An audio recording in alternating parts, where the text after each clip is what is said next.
Hey guys, hope you're doing well today. You know what I did the other day? I drove through the drive-through of a restaurant and I sat in line and I waited and I waited. I didn't order a speck of food. And you know why I did that? So I could go say hey to Glenn. I was over there at the subway. I was driving by anyway. I saw his super awesome car sitting out there and I thought I'm gonna stop and say hey. And so I did. And you know what else I did? A couple days, let's see, before that, I stopped over at the Oldenburg's house. I was borrowing some bikes. My family and I were borrowing some bikes from Nate Sr.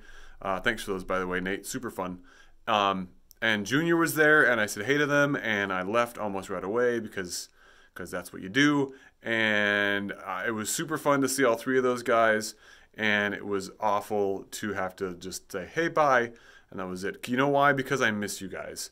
I miss seeing all of you. I miss talking to you. The other day I was working here in the church and John Sutherland stopped by and I didn't know he was coming. I looked up and there it was. And I just had a big smile on my face because I miss you guys. I miss you a lot. And in fact, that's what Paul said in 1 Thessalonians 2:17.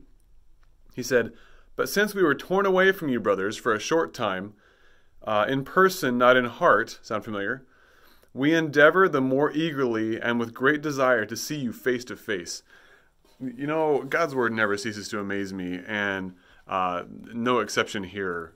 That it's like that verse was written for a quarantine, and that's certainly true of me, and I know it's true of a lot of you. That I very much eagerly look forward to seeing you face to face. I can't wait to be back together, to spend time in person together, and to encourage each other. Together.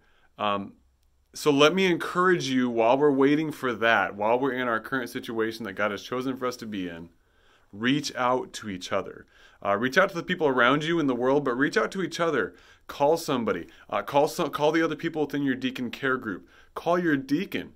Call people who you wouldn't normally think to call. Go through the directory and say, I'm going to give that person a call. And I'm going to say, hey, how you doing? How can I pray for you? Or what have you been up to lately? Just chat. Tell a funny story. Tell whatever. Just connect people. Stay in touch. One small thing you can do to stay in touch is to subscribe to the YouTube channel, and then that these videos are all linked to.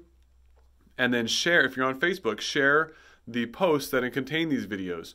I was talking to some other pastors this morning, and one thing they're saying that other pastors are seeing in various places is the opportunity for outreach that we wouldn't have had, that we don't normally have, where people in our community are willing to watch a video when they wouldn't normally be willing to come in and sit down in church. So share this stuff, share it with your friends. You never know what God's going to do with some of these videos, with His truth that's being put out there. But let's reach out to each other. Let's connect to each other, because I'm not the only one who misses us being together, I'm sure, and probably you're not either. So reach out to each other, encourage each other, and we will be back together before you know it. Love you guys.